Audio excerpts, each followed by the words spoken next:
Viewers, Tanvi this side.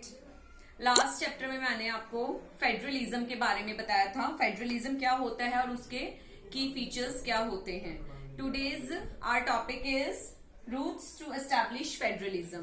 तो किस तरीके से रूट्स हुई फेडरलिज्म को एस्टैब्लिश करने के लिए। यहाँ 2 पॉइंट्स मेरे कवर होते हैं। First, coming together federation and holding together federation. First, coming together federation, इसमें क्या होता है कि इंडिपेंडेंट स्टेट्स जो होती हैं वो एक साथ आती हैं और एक कंट्री फॉर्म करती हैं, जिसमें गवर्नमेंट के डिफरेंट लेवल्स होते हैं, बनाए जाते हैं और पावर्स को डिवाइड कर दिया जाता है। फॉर एग्जाम्पल है आपके पास यूएसए और ऑस्ट्रेलिया। सेकेंड है आपका holding together federation. Holding together federation में एक लार्ज कंट्री होती है, वो क्या करती है, डिफरेंट गवर्नमेंट की लेवल्स को फॉर्म करती है और पावर्स को, स्टेट्स को डिवाइड कर दिया जाता है। फॉर एग्जाम्पल इंडिया और बेल्जियम के अंदर ऐसा किया है, राइट। तो अब हमारा ये टॉपिक आता है कि what makes India a federal nation. किस तरीके से इंडिया एक फेडरल नेशन बना, उसमें क्या चीजें थी, क्या हुआ, ये आप लोग भी जानते हैं, मैं भी जानती हूँ कि इंडिया को 100 इयर्स लगे थे फ्रीडम को पाने के लिए। इंडिया में ऐसी क्या चीजें थी जो एक फेडरल नेशन बनी। एक पेनफुल पार्टीशन के बाद, एक पेनफुल पार्टीशन हुआ, उसके बाद जो है इंडिया एक इंडिपेंडेंट नेशन एमर्ज हुआ। इंडिया में सारी स्टेट्स जो थी वो इकट्ठी हुई और कंट्री का पार्ट बनी है। कॉन्स्टिट्यूशन बनाया गया जिसमें इंडिया को एक कॉन्स्टिट्यूशन बनाया गया जिसमें इंडिया को एक यूनियन स्टेट्स को डिक्लेयर किया गया, ठीक है। तो ये हमारा सारी चीजें इसके अंदर कवर होती हैं कि किस तरीके से इंडिया एक फेडरल नेशन बना। After independence the constitution declared India as a union of states.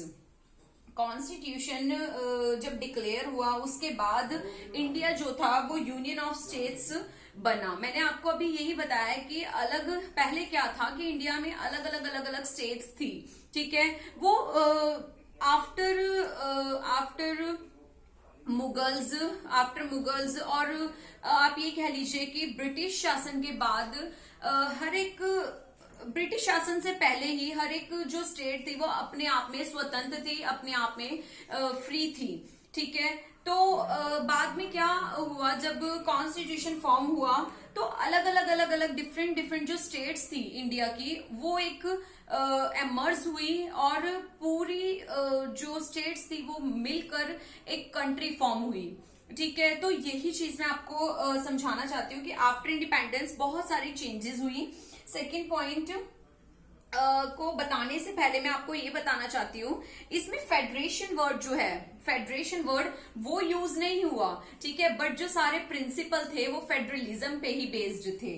तो सेकेंड पॉइंट यही है आपका, Indian union is based on the principles of federalism. कहीं भी कॉन्स्टिट्यूशन में संघवाद वर्ड, जो फेडरलिज्म वर्ड है, वो यूज नहीं हो रहा और प्रिंसिपल्स जो हैं वो फेडरलिज्म पे ही बेस्ड हैं। तो ये आपके दो जो पॉइंट्स हैं ये इंडिपेंडेंस के बाद हुए, किस तरीके से हमारा इंडिया जो था वो फेडरल नेशन बना।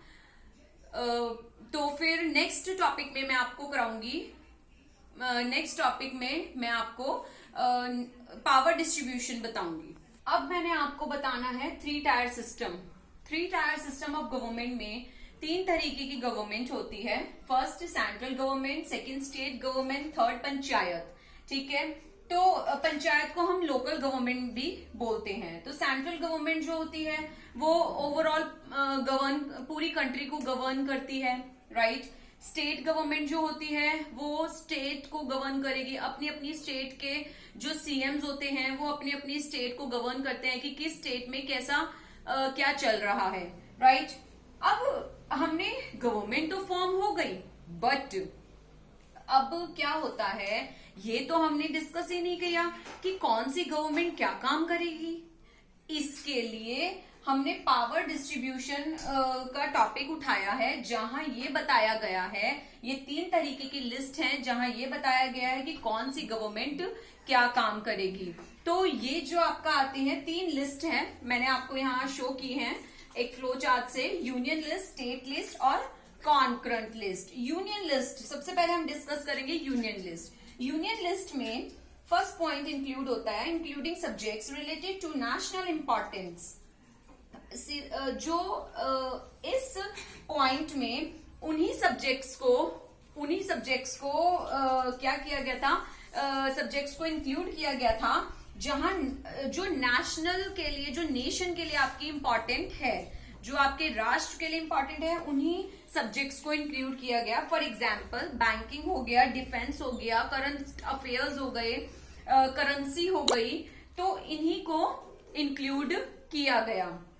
और इनको कंट्रोल कौन करता था? ऑब्वियसली सेंट्रल गवर्नमेंट गवर्न करती थी इन्हें। सेकंड आता है स्टेट लिस्ट। स्टेट लिस्ट में उन्हीं सब्जेक्ट्स को इंक्लूड किया गया जो स्टेट के लिए इंपॉर्टेंट थी, और इनको कंट्रोल कौन करता था? स्टेट गवर्नमेंट करती थी। एग्जाम्पल एग्रीकल्चर हो गया, पुलिस होगी, इरिगेशन हो गया। इस पे मैं आपको एग्जाम्पल दे सकती हूँ, जैसे कि हरियाणा पंजाब है, वहां पर बारिशें किस तरीके से रहती हैं, वहां पर एटमॉस्फियर, वहां का जियोग्राफिकल कंडीशन, उस अकॉर्डिंग वहां की सरकार ज्यादा अच्छे से जानती है, रेदर देन कि आप साउथ की जो जियोग्राफिकल कंडीशन है वो डिफरेंट है। ठीक है, तो हर स्टेट की जो गवर्नमेंट है वो अपने स्टेट को अच्छे से जानती है। इस रीजन से पुलिस के बारे में, इरिगेशन, एग्रीकल्चर, ये जो डिसीजंस थे वो स्टेट गवर्नमेंट को ही दे दिए गए थे। अब लास्ट आते हैं कॉन्करेंट लिस्ट। कॉन्करेंट लिस्ट में उन्हीं सब्जेक्ट्स को इंक्लूड किया गया जो कॉमन थे, जिनका जो डिसीजन था वो सेंट्रल और स्टेट गवर्नमेंट दोनों मिलकर ले सके, और इसमें बोथ गवर्नमेंट्स का कंट्रोल था। एग्जाम्पल एजुकेशन हो गया, मैरिज हो गई, ठीक है, अडॉप्शन हो गया। तो इसमें क्या था कि ये मेरे 3 पॉइंट्स कवर होते हैं लिस्ट के अंदर, बट मैं आपको एक और बात बताना चाहती हूँ। लास्ट जो कॉन्करेंट लिस्ट है, इसमें अगर दोनों सरकारें मिलकर लेंगी, सेंट्रल गवर्नमेंट और स्टेट गवर्नमेंट, बट ऐसा होता है कि अगर दोनों के जो व्यूज हैं, दोनों के जो थॉट्स हैं, अगर वो कॉन्फ्लिक्ट हो रहे हैं, मतभेद उत्पन्न हो रहा है, कॉन्फ्लिक्शन आ रही है, तो इसको सॉल्व करने के लिए जो डिसीजन था वो सेंट्रल गवर्नमेंट का ही लिया जाता है।